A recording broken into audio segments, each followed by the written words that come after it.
rating on speed should go up after that. Everyone else has double teams to the point of blocks, and the line of scrimmage was blocked. When Jacobs ran through the hole, number 13, Josh Jones, took a horrible angle to try to recover from a safety spot.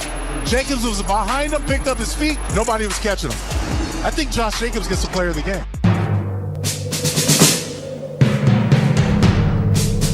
What's going on, Raider Nation, across this great U.S. nation on a day where we're still celebrating today.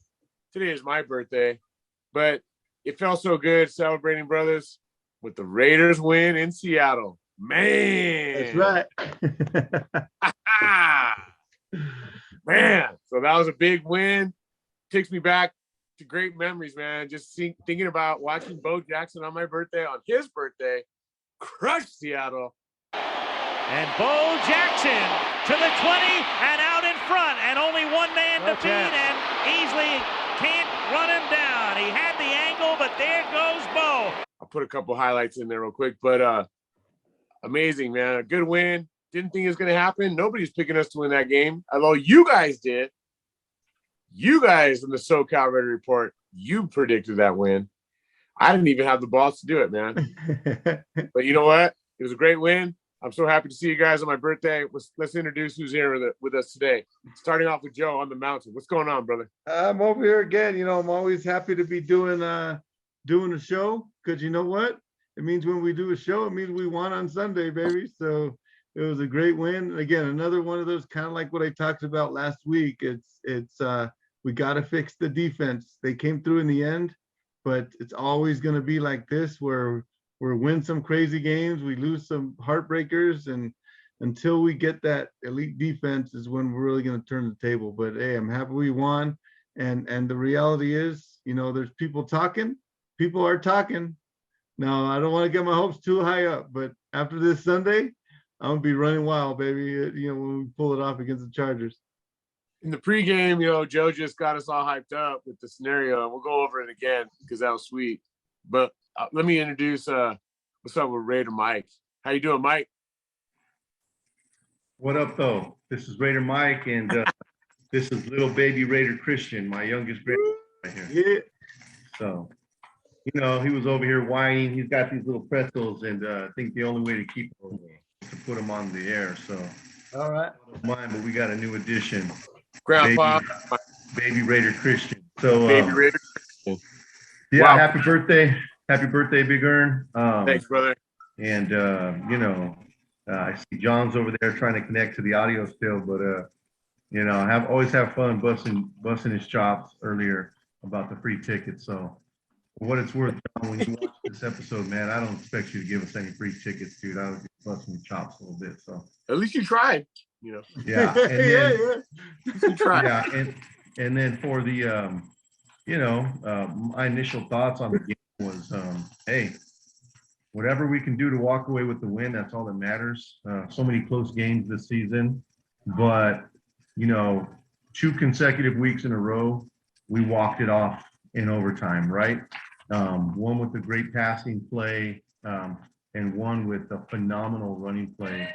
So Did it look a hey, little like Joe weird said, now? you know, I don't want to get my hopes up, but it's starting to look like we're learning how to win, and that is a step in the right direction.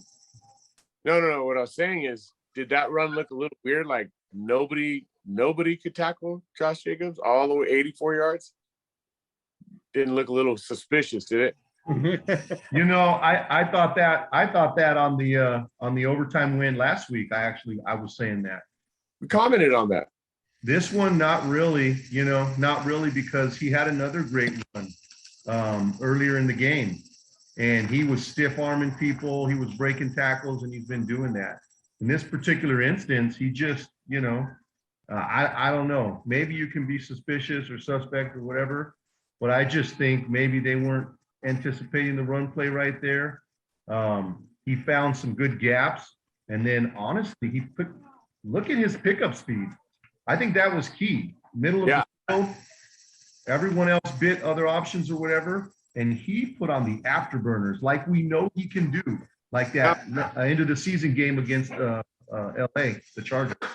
Yeah, but now I'm not trying to stir the pot even more, but if you remember in that game, he came out because he strained his calf again. Mhm. Remember, he wants to scratch. So he strains his calf again, and then he hits on the afterburner. That's the little part that's a little weird to me. Hey, who knows, bro? He might have went to the back locker room. Had somebody He explained it. Did you see his interview? Somebody Mr. Miyagi'd him in the back. Yogi! We're going. Nah, bro. He explained it. He said, "Hey, right towards the end there, I started feeling a little bit of tug, but he was able to finish it off. You know how those injuries are, those nagging injuries. You know, sometimes they affect you. Sometimes you can sacrifice and give it a last ditch effort at the end. And I think that's what happened. Bro, I'm going to break it down to you this way. I'm 47 years old today, and every injury is a nagging injury at this point. You know, I don't know how to. Yeah. Through that. Whatever. He still looked like he was shot out of a cannon. Hey, well, luckily for the Raiders and Josh Jacobs, he's not 47, broski. Yeah, and that that might have helped Bernie, though, the fact that he got hurt toward the end of the fourth quarter and he took the last drive off, if you remember that. So Yeah, he got a little bit extra rest. First play, boom. You know, so he wasn't like, you know, it wasn't like he was tired. You know, taking that last drive off probably helped him in that regard. You know. Yeah. The tank. Well, I'll tell you this. One of my favorite moments in that game, though, was when the homie did the karate kick, bro. Yeah. And he got penalized for it, too. They gave him the little roundhouse, the little Ralph Macchio roundhouse kick.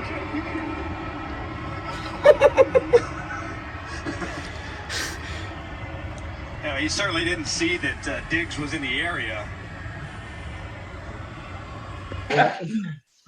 He did. Who was that again? That was I think that's Amir Abdullah. I was thinking Abdullah. That was Abdullah. Yeah. it was Abdullah. Hey, a kick, but then he had but see, he did that early in preseason. Was that like a roundhouse or something? Yeah, dude, that's a bad kick. Did he actually kick? Did he actually kick one of the Seahawks players? Yeah, he Yeah. did. He got a penalty. Because he did. If he wouldn't have touched that guy's shoulder, he would have not got a penalty. But because he rubbed that shoulder just a hair, that's it. How they call it. Hey, you gotta love the celebration aspect of the NFL. I mean, he obviously didn't see him. Okay, imagine if he fucking knocked him in the fucking head, dude. Just fucking cool. Like that would be a disaster, bro.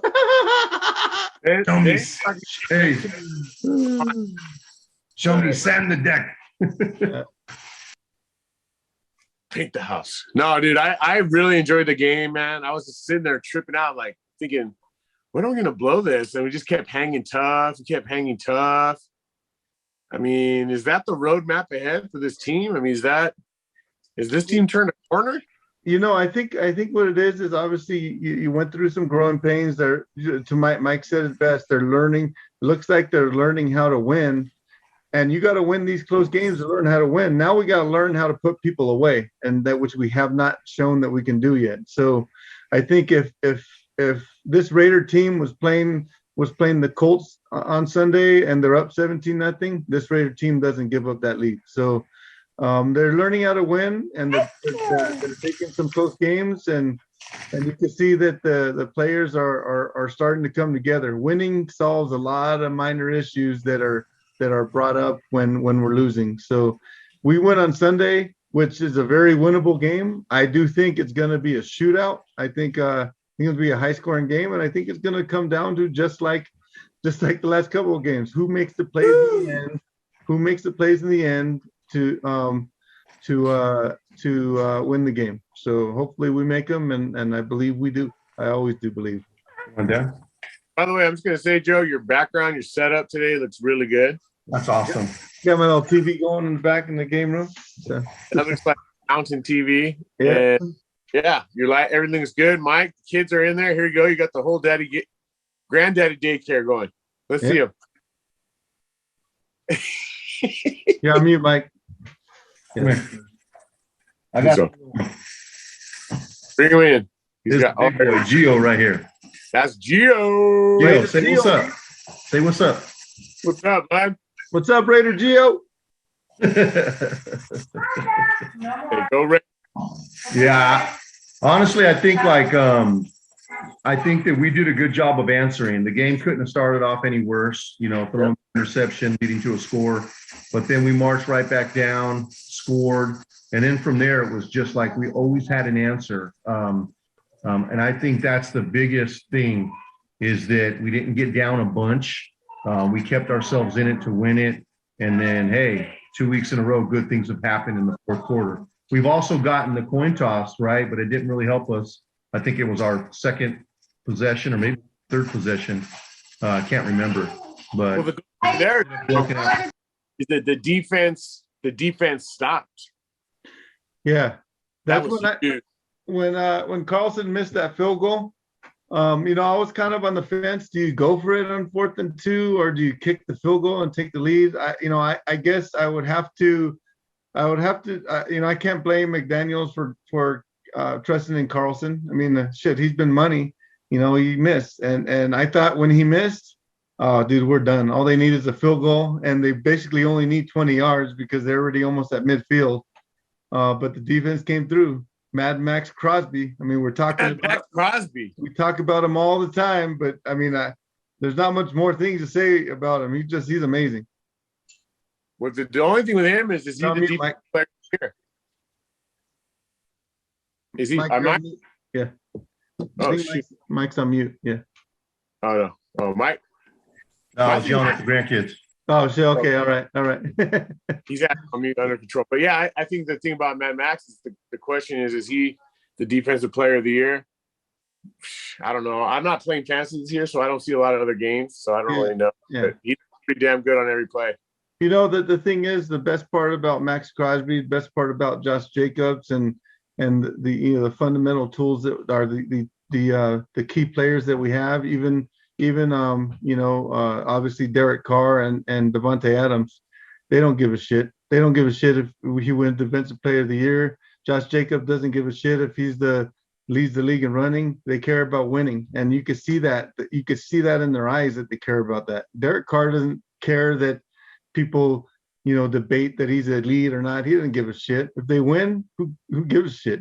So I like the attitude that these guys have, and ultimately we just got to keep it going, baby. Keep it going. And on Sunday, I tell you, people are talking now. And if we win on Sunday, Oh man. Unfortunately for me, there goes my heart for the rest of the fucking season, bro, because I'm gonna be going crazy again and getting my hopes up, and we just got to keep it rolling, So yeah. Well, this is what I was gonna say. The one thing you brought up about Josh Jacobs, I was gonna ask you guys, what do you think? Would you sign him to a big contract, or you just let him go? I think you franchise tag him, bro. Oh yeah, okay. I may have asked you this already. Yeah. I think you franchise tag him. I mean, running backs are But I don't say they're the tag on the running back next year going to be massive.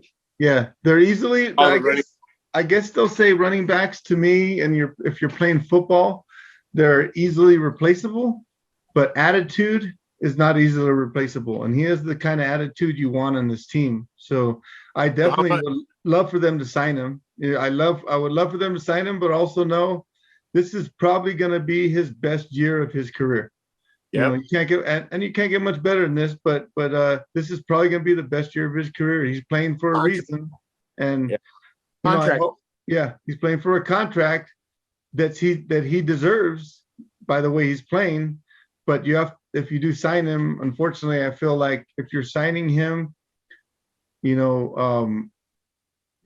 going to be a lot of paying it forward for the things that he's doing now, because I can't see him doing a 2,000 yard year again, because he's on pace to break Marcus Allen's all-time record for the year. So, I think you have to figure out a way to keep somebody like him on the team, because he has a good attitude for the locker room.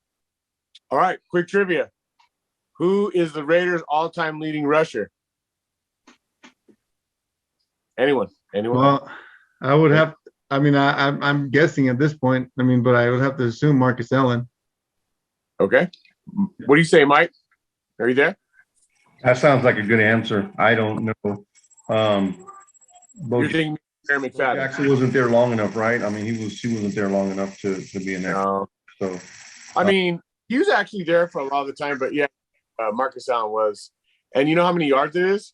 It's not that many yards. I mean, it is a lot of yards, but it's 8,000 yards or so. Yeah, because you figure from a running back, because Marcus Allen didn't end his career with the Raiders either. He went to Kansas City and played some bullshit years. But running backs, that's why I say the longevity of a running back in the NFL is not very long. That's why it's tough to pay somebody a long-term contract when you don't know what's going to happen. Because Josh Jacobs having a great year, but let's face it, the last few years he was always good, but he's always also facing injuries. We always were getting hurt. So there you go, another Waller.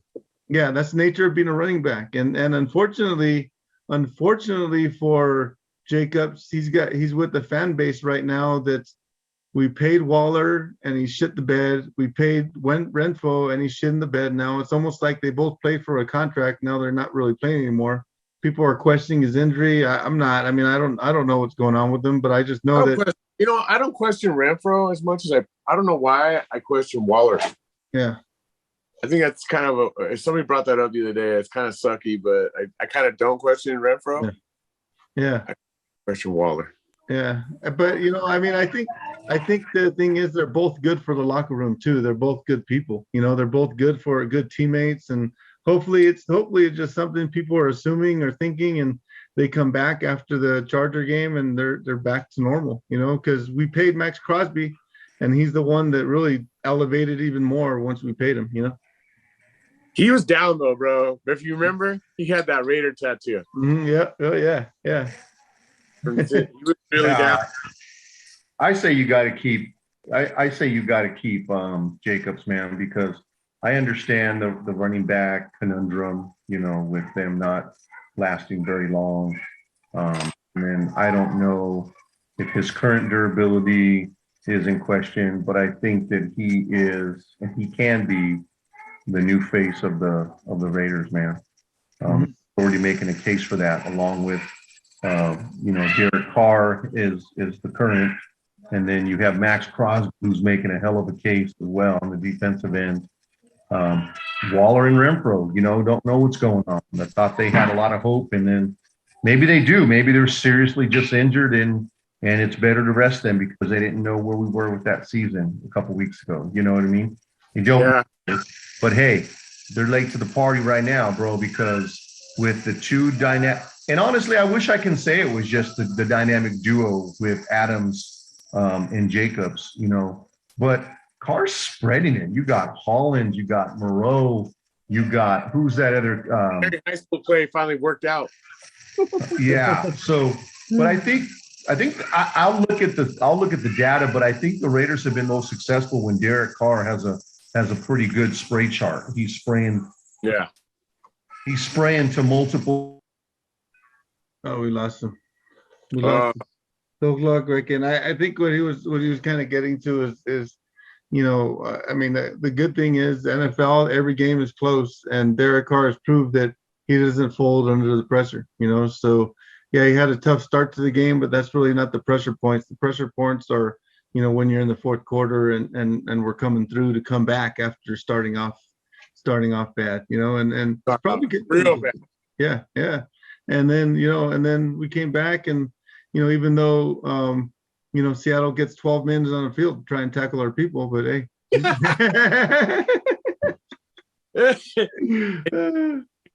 Nobody even acknowledged that. Not even. Yeah. That was awesome. This, bro. I came in here like a towel too. Yeah. I'm gonna put that clip in. They let you know they're here. Play fake. Over the middle. Oh! Intercepted! Picked off by Quandre Diggs. Yeah. Well, man, just looking forward to this Charger game. It's in Allegiant Stadium. I don't know, man. Can the Raiders do it again? There's so many different, you look at Vegas, and, Vegas is typically, close. Vegas has the Chargers winning by 1.5 points. But if you click on it, there's a 57% chance the Raiders win. So I think like I said earlier, this game's going to be a toss-up. Both teams need this win. It's a division win. It's a division game. It's a conference game. Both teams, if the Raiders win, but bottom line, if the Raiders lose, then they're out of it. Yeah, I think they can afford to lose one more game. It can't be a conference game. So they can probably afford to lose to the Rams. That's what I'm saying, and that's probably the easiest game we have left. But yeah, we could probably afford to lose to the Rams or the 49ers. But we have to win these conference games because it's going to come down to tiebreakers, So this game for us is a must win, and for the Chargers, it's a must win too because they're going to be fighting that same fight. So should be fun. Should be a fun game to watch, and we always come down to the wire with the Chargers. So yeah. Mike is back. Yeah, sorry about that. I literally just unplugged my laptop and brought it over to the kitchen because the family was on the other side of the room. Yeah. And I don't know how in the hell my computer died immediately within the 10 minutes that we were on, but it did. Yeah, I'm under the impression that all these games are must wins. I don't see us standing a snowball's chance in hell by losing any games, conference, non-conference. Not the grandkids. Yeah, and I mean that, and that's kind of the situation we put us in, right? We lost some games we shouldn't have lost, and now we're in a situation where we need a win. And hey, good teams figure out a way, and I think we're starting to get it, and we just got to get over the hump now. I mean, this is a tough game coming up against the Chargers, and they're kind of the same as us. They don't have a great defense. But every game they play comes down to the wire, and just like last week, came down to the wire, came down for them to go for 2-point conversion to try and win the game. So, and they got it. So, we'll be it'll be fun. I can't wait. I'm pumped for this Sunday. Because I'm going to be in Vegas at Allegiant Stadium on Saturday watching USC take the Pac-12 championship. And leading us into a great weekend, baby. That sounds like a start of a great sports weekend, Joe. Yep. Man. Well, all right, man. I'm going to be down in Cocoa Beach, Florida. I'll be visiting my friend George, who is a Chargers fan. So it's going to be rough over there. I'll probably have some crazy footage from that epic journey. But I'll definitely be texting you guys. I can't predict it. Like you said, Joe, to me, it's a toss-up. Raiders are so Jekyll and Hyde this year. I can't make a prediction. Do you think for sure? What do you think, Mike? They're going to win? Raiders? Yeah, they're going to have to. I don't know what else to say. They're going to have to. I think it's going to come down to a complete game. Derek Carr doing the same thing, spreading the ball around to the receivers and Josh Jacobs and who's the other running back? White, right? Mm-hmm. Yeah, give him a couple touches when needed, when you think he's a decoy or something like that, when you think he's under some sort of a blocking scheme, and him the ball off, spread the love, spread the wealth. But you can't, I don't think you can have 2 turnovers against the Chargers, and especially not an opening drive turnover like that. That's a big momentum swing. I think you gotta have a complete game where the defense is solid pretty much throughout. Okay. And I know that sounds like simplicity right there, but the Raiders have been, kind of sluggish, and then they're hanging around or whatever, and then they come back and win it in overtime a couple games. But I'm not sure that's the how should I say it? I'm not sure that's a recipe for success against the Chargers. So that's what I think. I think they got to ball out. Well said. Well, to me, it's just going to come down to can the Raiders improve from the last game?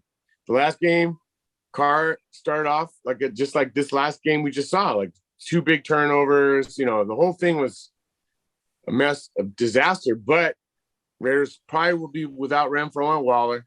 But, to me, so far, at least, it looks like the offense is more freed up. I feel like Carr don't have to worry about, I got to get it to everybody.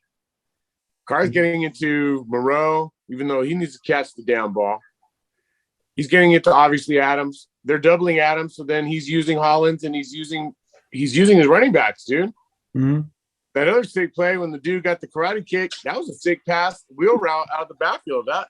And that's the thing, that guy, they kept saying all those running backs, they kept 5 running backs. Yeah. You know what I mean? I don't know if I can name all of them. I just know they have that weird blocking fullback, Zamir White, Amir Abdullah, Josh Jacobs, and then Bolden. Johnson is their fullback. Jack Johnson, what's his name? I don't know. I forgot. It's not Jack Johnson, but hey, and he's the one that's making the blocks for all those running backs. And I think obviously they kept running backs. You know, they kept all the running backs because they were going to try and run it the way New England ran it with multiple running backs, and that's how good Josh Jacobs is. They changed their philosophy that they had in the he changed their philosophy that they had in the beginning of the season. So, hey, that's what I'm saying. That Josh is like, if we pay him, it's going to be more of paying him for, paying him forward for what he's done now. Because I just, from a running back, if he can do 2/3 of what he's doing now next season, then that's a win for us too. Yeah.